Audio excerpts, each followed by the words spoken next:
Assalamualaikum warahmatullahi wabarakatuh. Perkenalkan, nama saya Siti Dania. Saya adalah mahasiswa dari program studi ilmu komunikasi. Nah, di video kali ini saya akan mereview salah satu materi yang berjudul Sistem Komunikasi Interpersonal, Persepsi Interpersonal, dan Konsep Diri dari modul sesi 5 mata kuliah Psikologi Komunikasi Sosial. Nah, oke teman-teman, jadi langsung aja ya ke materinya. Sebelumnya di sini ada yang tahu nggak komunikasi interpersonal itu apa? Nah, kalau teman-teman belum tahu, di sini aku akan jelasin apa itu komunikasi interpersonal. Nah, jadi komunikasi interpersonal adalah proses pertukaran pesan antara dua individu atau lebih secara langsung, baik melalui kata-kata, bahasa tubuh, maupun ekspresi wajah. Keberhasilan komunikasi ini bergantung pada bagaimana pesan yang disampaikan dan diterima, serta pada faktor-faktor seperti konteks pribadi dan situasional, tujuan komunikasi, serta umpan balik yang diterima. Faktor-faktor seperti pengetahuan, sikap kepribadian, dan budaya juga mempengaruhi efektivitas komunikasi interpersonal. Oleh karena itu, hubungan interpersonal sangat erat kaitannya dengan komunikasi yang jelas dan saling memahami antar individu. Oke teman-teman, yang kedua ada persepsi interpersonal. Teman-teman ada yang tahu nggak persepsi interpersonal itu apa? Nah, kali ini aku kasih tahu ya.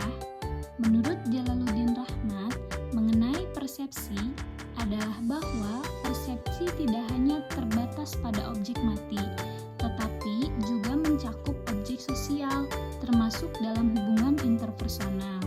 Persepsi objek ditangkap oleh indera melalui stimulus fisik seperti cahaya, suhu, atau suara. Sementara persepsi interpersonal melibatkan pemahaman terhadap perilaku manusia dan latar belakangnya. Perbedaan utama antara keduanya adalah bahwa dalam persepsi interpersonal, individu dapat menerima umpan balik dan memahami petunjuk-petunjuk eksternal seperti simbol verbal dan non-verbal, misalnya bahasa tubuh, ekspresi wajah, dan situasi yang memungkinkan prediksi karakteristik orang lain.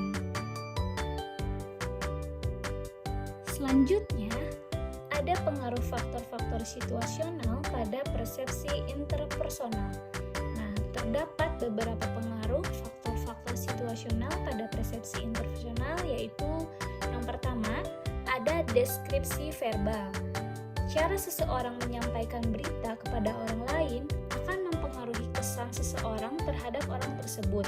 Karena secara keseluruhan, seseorang yang menyampaikan berita tentang orang lain akan menjelaskan mulai dari atribut fokus, kemudian pada saat itu memperjelas kualitasnya secara lebih rinci. Nah, yang kedua, ada petunjuk proksemik. Petunjuk ini adalah merupakan studi yang mempelajari penggunaan jarak dan ruang dalam komunikasi. Jarak antara individu, baik dalam konteks fisik maupun lingkungan, mempengaruhi cara pesan disampaikan dan diterima. Hal ini mencakup pengaturan ruang, posisi tubuh, dan jarak antar individu saat berkomunikasi yang dapat mempengaruhi interaksi sosial. Menurut Edward T., hal ini dikenal sebagai Bapak Prosemik yang memperkenalkan teori tentang bagaimana jarak tubuh dan ruang berperan dalam komunikasi antar pribadi. Nah, selanjutnya yang ketiga ada petunjuk kinesik. Menunjukkan bahwa berkaitan dengan gerakan tubuh dan ekspresi fisik yang dapat mempengaruhi persepsi kita terhadap orang lain. Pergerakan tubuh seperti bahasa tubuh, ekspresi wajah, dan sikap fisik memberikan informasi penting tentang sikap, perasaan atau niat seseorang. Penelitian menunjukkan bahwa petunjuk kinesik sering lebih dipercaya daripada kata-kata, terutama ketika ucapan dan gerakan tubuh bertentangan. Hal ini menunjukkan pentingnya gerakan tubuh dalam komunikasi dan persepsi interpersonal. Selanjutnya, yang keempat, ada petunjuk wajah. Bahwa ekspresi wajah memainkan peran penting dalam komunikasi nonverbal karena dapat mengungkapkan perasaan dan emosi seseorang. Wajah menjadi sumber informasi yang vital dalam interaksi interpersonal dengan kemampuan untuk mempengaruhi persepsi dan keputusan orang lain. Penelitian seperti tes FMST, Facial Meaning Sensitivity Test, menunjukkan bahwa manusia dapat dengan akurat menangkap makna emosional dari ekspresi wajah, menjadikannya alat komunikasi yang sangat efektif. Nah, selanjutnya ada petunjuk paralinguistik. Seseorang mengucapkan kata-kata bukan hanya apa yang diucapkan, sangat mempengaruhi persepsi dan makna pesan yang disampaikan. Elemen seperti nada suara, volume, kecepatan bicara, dan ritme dapat mengungkapkan emosi, kepribadian, atau keadaan mental seseorang. Petunjuk paralinguistik ini merupakan alat komunikasi nonverbal yang efektif untuk menyampaikan perasaan dan memperkaya pemahaman pesan verbal. Nah, selanjutnya ada juga petunjuk artifaktual. Nah, ini menampilkan fisik seseorang seperti pakaian, aksesoris, dan atribut lainnya dapat mempengaruhi persepsi kita terhadapnya. Penampilan ini seringkali memicu stereotip atau kesan tertentu yang bisa muncul secara otomatis, baik positif maupun negatif, meskipun tanpa disadari. Penampilan dapat memberikan petunjuk tentang kepribadian atau status sosial dan sering mempengaruhi cara kita menilai seseorang. Nah, selanjutnya teman-teman, ada faktor personal yang mempengaruhi persepsi. Nah, pengalaman, motivasi, dan kepribadian individu memainkan peran penting dalam bentuk persepsi interpersonal. Pengalaman hidup, khususnya yang berkaitan dengan interaksi pribadi, mempengaruhi keakuratan persepsi, seperti halnya dengan individu yang memiliki motivasi tertentu dalam komunikasi. Kepribadian juga berpengaruh di mana proyeksi diri dapat mengaburkan persepsi kita terhadap orang lain. Sementara individu yang lebih sadar diri cenderung lebih objektif dalam menafsirkan perilaku orang lain. Selanjutnya, ada proses pembentukan kesan dan pengelolaan kesan. Nah, yang pertama ada stereotype.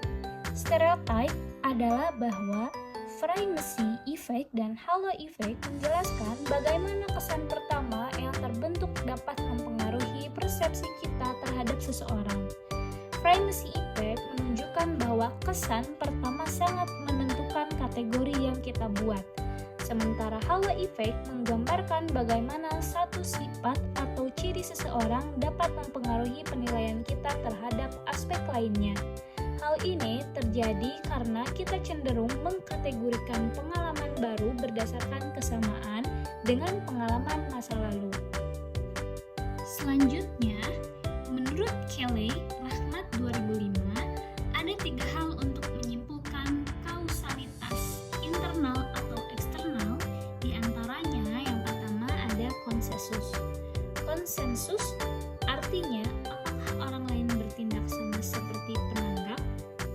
Yang kedua ada konsisten, artinya apakah penanggap bertindak sama pada situasi yang lain.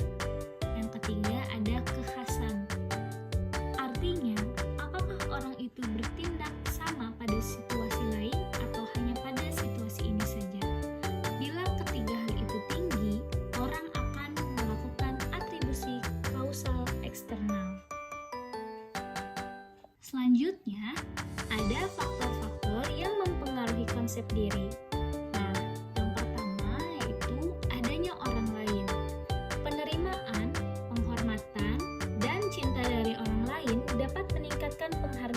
diri sendiri. Sebaliknya, jika seseorang sering disalahkan atau ditolak, hal ini dapat merusak rasa harga dirinya.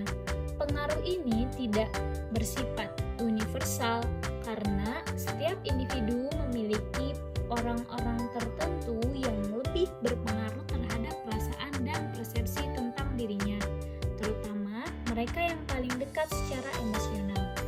Nah, yang kedua, ada kelompok rujukan. Dalam suatu komunitas atau perkumpulan, terdapat standar-standar baik yang tertulis maupun tidak tertulis yang mempengaruhi perilaku individu. Setiap orang akan berusaha menyesuaikan dirinya dengan prinsip atau norma yang berlaku dalam kelompok tersebut untuk tetap diterima dan konsisten dengan nilai-nilai yang ada. Itu saja